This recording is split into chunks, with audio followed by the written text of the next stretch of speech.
Assalamualaikum warahmatullahi wabarakatuh.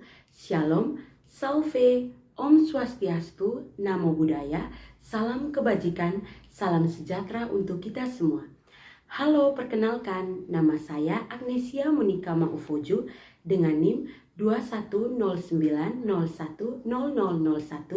Program Studi Kedokteran Hewan, Fakultas Kedokteran dan Kedokteran Hewan, Universitas Nusa Cendana.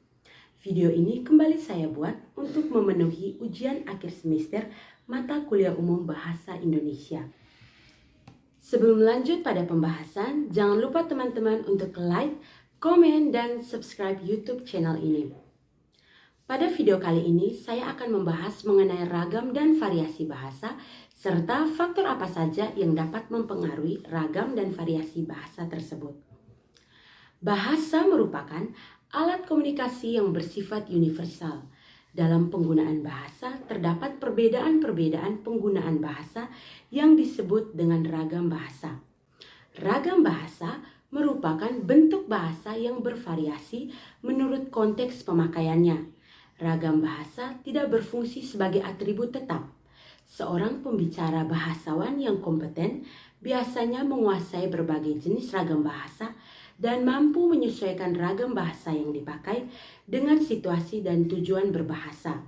Selain itu, ragam bahasa juga dapat diartikan sebagai suatu variasi kata-kata berdasarkan pemakaian topik yang dibicarakan, hubungan pembicara, lawan bicara, orang yang dibicara, serta medium pembicara. Dalam pengertian ini, ragam bahasa berkonteks dengan dialek, yaitu variasi sebuah bahasa yang berbeda-beda menurut kelompok pemakaian atau wilayah penuturan. Seiring dengan berkembangnya zaman, masyarakat pun mengalami perubahan. Demikian pula pada bahasa yang juga mengalami perubahan. Ada beberapa faktor yang menyebabkan terjadinya ragam dan variasi bahasa tersebut. Yang pertama, faktor budaya dan letak geografis. Indonesia merupakan negara kepulauan yang terdiri dari banyak suku bangsa, bahasa, adat, provinsi, serta daerah-daerah yang membuat Indonesia memiliki begitu banyak bahasa daerah. Setiap daerah memiliki perbedaan kultur, bahasa, serta keunikannya masing-masing. Dari setiap kultur dan keunikan itu mengambil peran yang sangat besar dalam kehidupan sosial, seperti di wilayah Sumatera dan Flores, serta beberapa wilayah lain yang ada di Indonesia. Hal ini menyebabkan banyaknya variasi bahasa di Indonesia yang dibuktikan dengan beberapa kata yang biasa digunakan dalam kehidupan sehari-hari. Kedua, faktor iptek. Perkembangan ilmu pengetahuan dan teknologi belakangan ini sangatlah pesat. Hampir segala sudut kehidupan turut serta mengalami perubahan, baik secara masif maupun secara pasif. Dalam hal ini, bahasa juga mengalami perubahan dan perkembangan mengikuti ilmu pengetahuan dan teknologi saat ini. Kita dapat merasakan perubahan dan perkembangan tersebut dengan banyaknya kosakata baru. Banyak istilah-istilah yang sering kita gunakan yang tanpa kita sadari telah dipadukan dengan bahasa asing yang sampai saat ini terus beragam dan bertambah jumlahnya. Yang ketiga, faktor sejarah.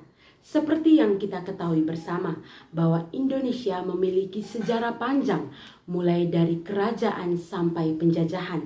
Dari latar belakang tersebutlah adanya andil yang besar terciptanya suatu ragam bahasa dan variasi bahasa. Tidak sedikit bahasa asing yang kemudian diserap menjadi bahasa Indonesia. Yang kedua ada 5 kaidah dalam konsep kalimat efektif, yaitu sebagai berikut. Yang pertama, kesepadanan, kedua, kelogisan, ketiga, kehematan, keempat, kepaduan, dan yang kelima, keparalelan.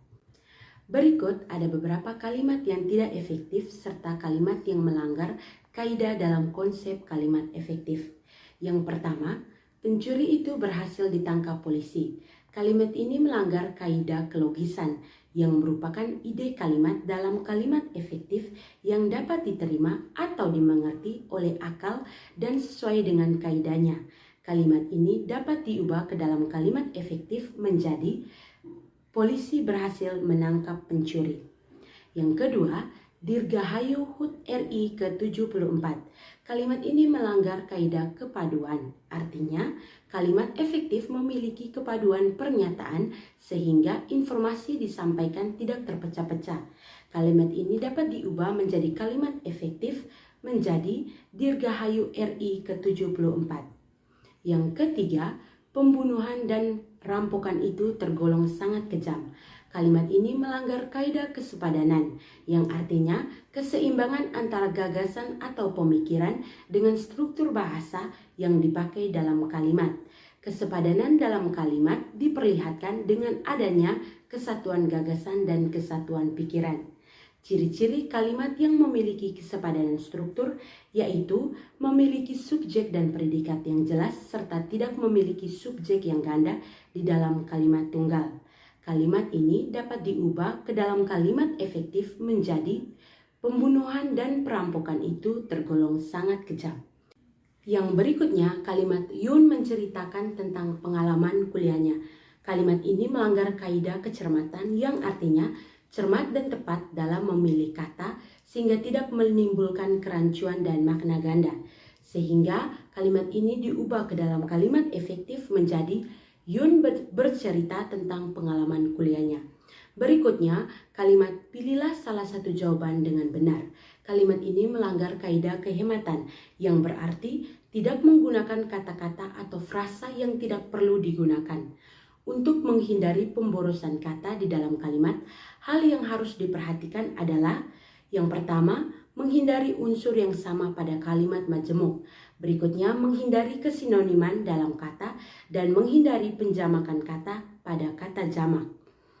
Sehingga kalimat ini dapat diubah ke dalam kalimat efektif menjadi pilihlah jawaban yang benar. Berikutnya, kalimat Dian berpukul-pukulan dengan bantal. Kalimat ini melanggar kaidah keparerelan yang berarti kalimat efektif memiliki kesamaan bentuk kata yang digunakan di dalam kalimat. Yang dimaksud dengan kesamaan bentuk kata adalah jika kata pertama berbentuk verba, maka kata selanjutnya berbentuk verba. Namun jika kata pertama berbentuk nomina, maka kata selanjutnya berbentuk nomina. Sehingga kalimat ini diubah ke dalam kalimat efektif menjadi Dian memukul bantal. Yang ketiga, belakangan ini implementasi kebenaran dan ketepatan berbahasa Indonesia baik pada tatanan kata maupun kalimat terkesan dirusak oleh generasi muda. Generasi muda lebih sering menggunakan istilah-istilah asing dengan tidak tahu padanannya dalam bahasa Indonesia. Pengaruh ilmu pengetahuan dan teknologi serta perkembangan global saat ini tanpa disadari telah merajalela di kalangan masyarakat luas, tidak terkecuali generasi muda itu sendiri. Generasi muda lebih sering menggunakan istilah-istilah yang tidak sesuai dengan aturan berbahasa Indonesia seperti HP, mikrofon, OTW, besti, dan masih banyak lagi. Penggunaan istilah-istilah tersebut dijadikan sebagai tolak ukur oleh para generasi muda yang masih berpegang teguh pada istilah tidak gaul, tidak asing. Hal inilah yang menyebabkan melencengnya penggunaan bahasa Indonesia yang baik dan benar di kalangan generasi muda.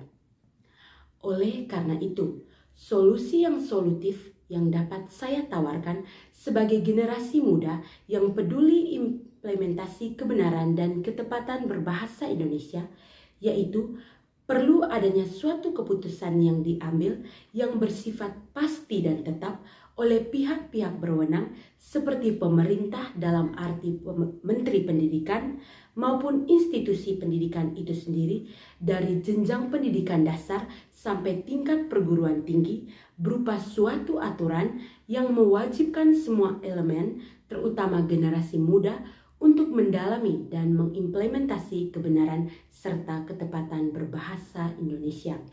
Akhir kata, saya mengajak kita semua, generasi-generasi penerus bangsa, untuk terus menggunakan bahasa Indonesia secara baik dan benar dalam kehidupan sehari-hari sebagai suatu bahasa persatuan yang harus terus dilestarikan dan terus dibanggakan.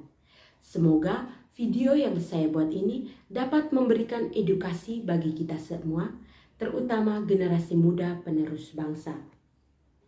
Saya bangga berbahasa Indonesia. Sekian dan terima kasih. Sampai jumpa.